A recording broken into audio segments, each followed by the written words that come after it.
بسم اللہ الرحمن الرحیم نحمدہ ونصلی علی رسولہ الکریم اما بعد۔ پیارے پیارے بچوں، ننھے منھے پھولو، اللہ تعالیٰ آپ سب کو ہمیشہ خوش رکھیں۔ احسان اکیڈمی والے چچا کی طرف سے السلام علیکم ورحمۃ اللہ وبرکاتہ۔ پیارے بچوں، ہماری کہانی چل رہی ہے حضرت نوح علیہ السلام۔ تو پیارے بچوں، ہم نے پہلے حصے میں اس کا کہانی کا دوسرا حصہ ہے۔ پہلے حصے میں ہم نے سنا تھا کہ شیطان نے پٹی پڑھائی نوح علیہ السلام کی دنیا میں آنے سے پہلے۔ پٹی کیسے پڑھائی کہ کچھ نیک لوگ تھے، 5 عدد، وہ دنیا سے چلے گئے۔ تو شیطان نے لوگوں کو کہا کہ دیکھو، وہ نیک لوگ تھے، اللہ کے ولی تھے، آپ جب ان کے پاس جاتے تھے تو آپ اللہ کو یاد کرتے تھے، کیونکہ پیارے بچوں، نیک لوگ تو ایسے ہی ہوتے ہیں نا، جب انسان ان کے پاس جاتا ہے تو انسان کو اللہ یاد آتا ہے۔ تو شیطان نے کہا کہ اب وہ تو دنیا سے چلے گئے ہیں، تم ایسے کرو کہ ان نیک لوگوں کے بت بنا لو، ان کی تصویریں بنا لو، جیسے وہ تھے اس طرح ان کی تصویریں بنا لو ایک کمرے میں یا کسی جگہ۔ تو پھر جب تم وہاں جایا کرو گے تو پھر وہاں تم بیٹھ کے اللہ کو یاد کیا کرو گے۔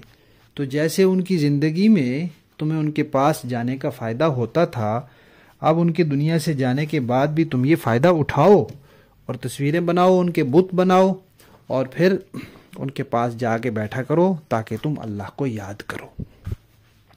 اب شیطان نے ان کو یہ پٹی پڑھا دی، ان کے دل میں یہ بات ڈال دی، انہوں نے اس پٹی کو پڑھ لیا اور اس کے مطابق انہوں نے وہ ان کے بت بنا دیے۔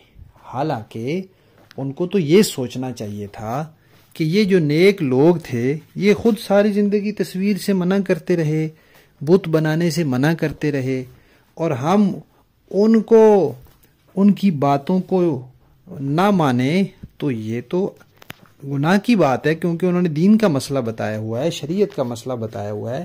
ہمیں اگر ان سے محبت ہے، ہم ان کے پیچھے چلنا چاہتے ہیں تو پھر ہمیں ان کی بات ماننی چاہیے۔ لیکن شیطان نے ایسی پٹی پڑھائی کہ ان لوگوں نے بت بنا لی۔ اب وہ وہاں جاتے، ان کے پاس جا کے بیٹھتے اور اللہ تعالیٰ کو یاد کرتے۔ تھوڑے عرصے میں وہ جو اس وقت کے لوگ تھے وہ بھی فوت ہو گئے۔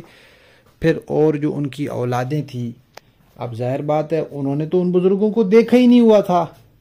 تو شیطان نے ان سے کہا کہ یہ تمہارے بڑوں کے بزرگ ہیں، ان کے نام کے بت ہیں یہ، تم جب ان کے پاس جاؤ تو ادب سے بیٹھا کرو، عقیدت سے بیٹھا کرو، جیسے تمہارے بڑے ان بزرگوں کے سامنے عقیدت سے بیٹھتے تھے۔ اب ان لوگوں نے اپنے بڑوں کے قصے تو سنے ہوئے تھے نا، کہ ہم ان بزرگوں کے پاس جاتے تھے، تو بزرگوں کے پاس بندہ جاتا ہے تو ادب اور احترام سے بیٹھتا ہے۔ اب اس طرح شیطان نے ان لوگوں کے دلوں میں بتوں کا ادب ڈال دیا اور ان کی عقیدت ڈال دی۔ اب کچھ عرصہ اور گزر گیا، پھر وہ لوگ بھی دنیا سے چلے گئے۔ اب ان کے بعد والے آئے تو انہوں نے تو ان بزرگوں کے ماننے والوں کو بھی نہیں دیکھا تھا۔ تو ان کو شیطان نے کہا، بھائی یہ تمہارے بڑوں کے بزرگ ہیں، یہ بہت پہنچے ہوئے ہیں، تم ایسے کرو کہ ان کے سامنے جھکا کرو، ان کو سجدے کیا کرو، تو اس طرح اللہ تعالیٰ تم سے خوش ہوں گے اور یہ بزرگ خوش ہوں گے اور یہ اللہ تعالیٰ کے پاس تمہاری سفارش کریں گے، تو اس طرح تمہیں بہت نیکیاں ملیں گی۔ تو شیطان نے ان کو یہ پٹی پڑھائی تو ان لوگوں نے پھر ان بتوں کو سجدے کرنے شروع کر دیے۔ تو اس طرح پھر انہوں نے ان بتوں کی عبادت شروع کر دی، سجدے کرتے، اور تو سجدہ تو صرف اللہ تعالیٰ کو کرنا ہوتا ہے، عبادت تو صرف اللہ تعالیٰ کو کرنی ہوتی ہے، لیکن شیطان کی پٹی پڑھانے کی وجہ سے وہ لوگ ان بتوں کی عبادت کرنے لگ گئے۔ پھر وہ ان بتوں کی عبادت پر اتنے پکے ہو گئے کہ اگر کوئی ان کو سمجھاتا تھا نا تو وہ اس کو کہتے تھے تم غلط ہو، ہم صحیح ہیں۔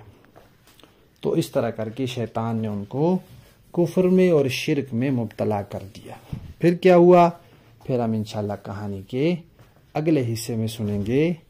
کہانی کا حضرت نوح علیہ السلام والی کہانی کا دوسرا حصہ ختم۔